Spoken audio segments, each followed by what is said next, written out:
Assalamualaikum warahmatullahi wabarakatuh. Selamat pagi untuk kamu yang sedang menyaksikan video ini. Kembali lagi ke channel YouTube Junaidi Fayad. Kali ini saya akan membahas pembelajaran 4 subtema 2 dari tema 6, di mana pembelajaran yang kita akan bahas ini terdiri dari 3 materi yang akan kita tuntaskan. Pertama adalah membuat kesimpulan isi teks media cetak ya. Ini materi yang pertama, sedangkan materi yang keduanya adalah pembangunan ekonomi dan sosial budaya di Indonesia. Ini gambarnya ya, kegiatan ekonominya. Kemudian yang ketiga adalah kewajiban tanggung jawab dan hak warga masyarakat. Ketiga materi ini akan kita tuntaskan tas hingga kamu benar-benar mudah dalam memahami pembelajaran 4 ini. Yuk sama-sama kita bahas satu demi satu ketiga materi tersebut.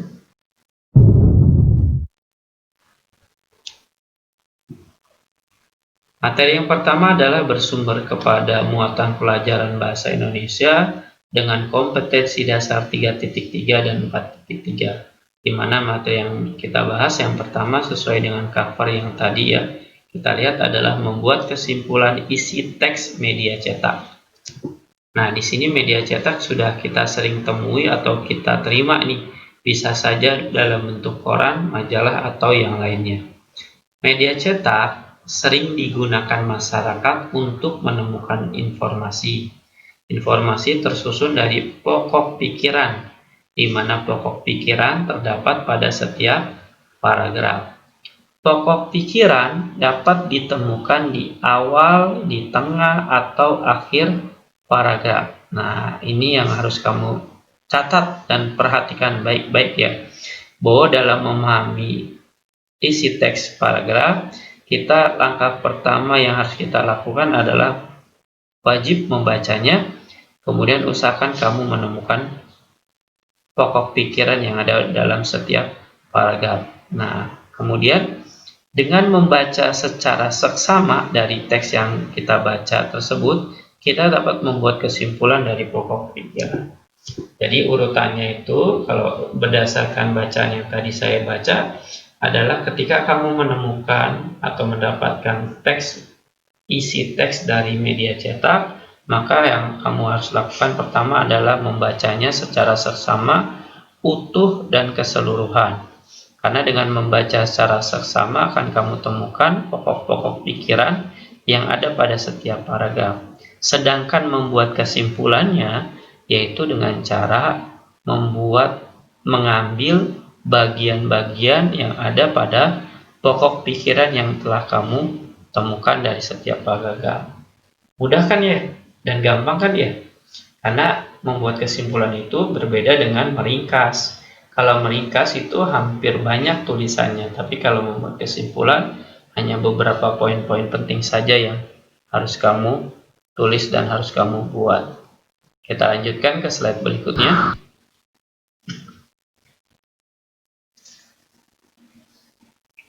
Di slide yang kedua ini atau yang sedang kita saksikan ini adalah muatan pelajaran ilmu pengetahuan sosial dengan kompetensi dasar 3.2 dan 4.2, di mana materinya adalah pembangunan ekonomi dan sosial budaya di Indonesia. Nah, pembangunan ekonomi dan sosial itu apa? Nah, ini gambarnya nih, contohnya nih. Ini terjadi yang namanya interaksi jual beli. Kalau melihat keadaannya, kemungkinan ini adalah di pasar ya, walaupun pasarnya terlihat indah, rapi, bersih ya. Mudah-mudahan ini pasar yang kita miliki di daerah kita nih. Pembangunan ekonomi dan sosial budaya sangat penting bagi kemajuan suatu bangsa. Jadi yang namanya pembangunan ekonomi, sosial budaya itu emang sangat penting karena merupakan bagian dari kemajuan suatu bangsa. Bentuk faktornya nih dalam pembangunan ekonomi, sosial, dan budaya adalah karena adanya interaksi antar individu. Interaksi inilah yang menyebabkan kita melakukan pembangunan ekonomi, sosial, begitu juga dengan budaya. Atau bisa juga karena kelompok di dalam suatu lingkungan. Jadi interaksi kelompok yang ada di dalam suatu lingkungan. Nah, kelompok yang ada di dalam suatu lingkungan itu aja atau itu pun bisa menyebabkan terjadinya pembangunan ekonomi, sosial, dan budaya yang kita rasakan saat ini. Yang ketiga adalah setiap individu atau kelompok tersebut memiliki perannya masing-masing. Jadi kalau di sini ada gambar, maka gambarnya adalah si pembeli dan penjual. Jelas di sini memiliki peran yang masing-masing berbeda. Si penjual otomatis menyediakan barang dagangannya yang akan dijual. Pembeli dia hanya membeli barang-barang yang dibutuhkan menurut dirinya sendiri. Jadi ada interaksi antara satu dengan yang lain dan juga memiliki perannya masing-masing. Tidak sama ya antara satu dengan yang lainnya.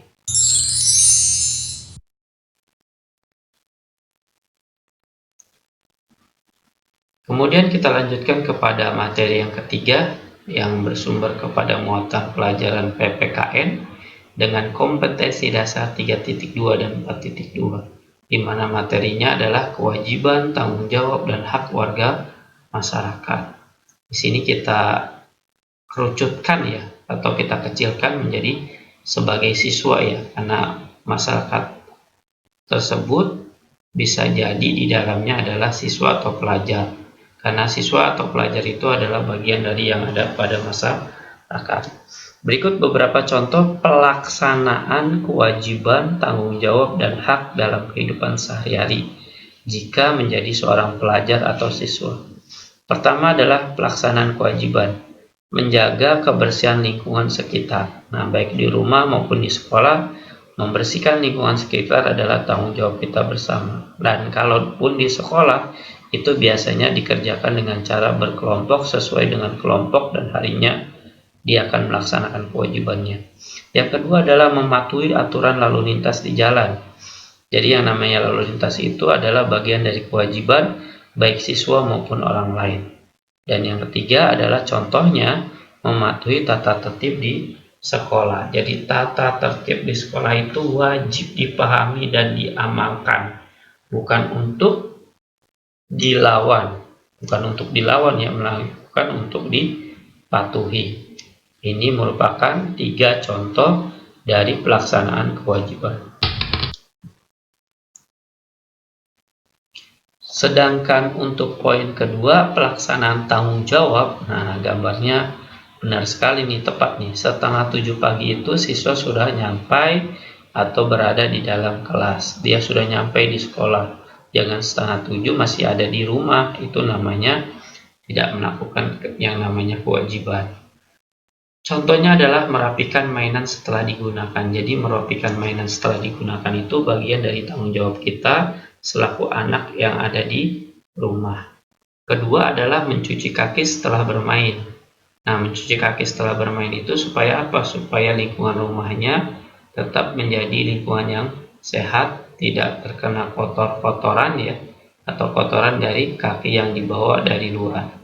Yang ketiga adalah mengumpulkan tugas sekolah tepat waktu. Jadi selaku siswa, pelajar yang baik dan benar adalah ketika mendapatkan tugas dari bapak dan ibu gurunya, maka kamu harus mengumpulkan tugas tersebut dengan waktu dan dengan tepat waktu. Ini contoh 3 pelaksanaan dari tanggung jawab selaku siswa di rumah dan di sekolah.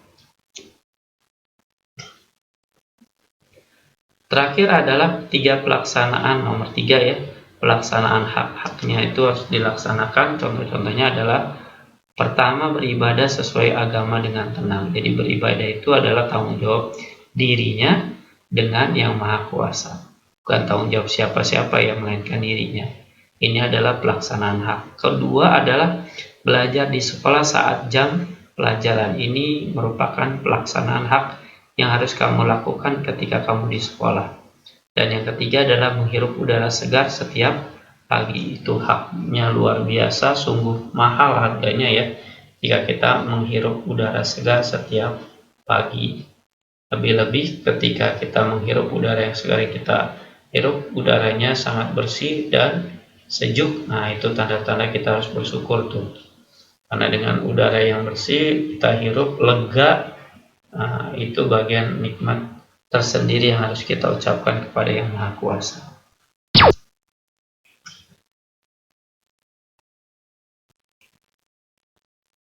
Kemudian kita temukan slide seperti yang tampak pada layar ya. Ini adalah merupakan latihan soal yang harus kamu jawab dari video pembelajaran kita saat ini berupa 3 pertanyaan.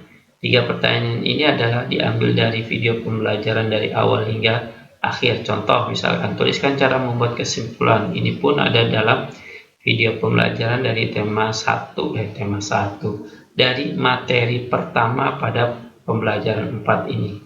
Jadi oleh karenanya kamu jawab sesuai dengan kemampuan kamu sendiri tanpa meminta atau tanpa kamu menerima bantuan dari orang lain. Dikerjain ya, dikerjain tepat waktu sesuai dengan perintah yang ada yang kamu dapatkan dari Bapak dan Ibu guru kamu. Terima kasih sudah menyaksikan video pembelajaran ini, semoga bertambah ilmu yang akan kamu miliki. Tetap semangat, tetap sehat, ulangi video pembelajaran ini di awal hingga akhir. Jika kamu kurang dalam memahami, hanya dengan 1 kali menonton video. Ingat ya, usahakan mengulang kembali video pembelajarannya agar kamu dapat memahami video pembelajaran ini dengan baik dan benar. Wassalamualaikum warahmatullahi wabarakatuh.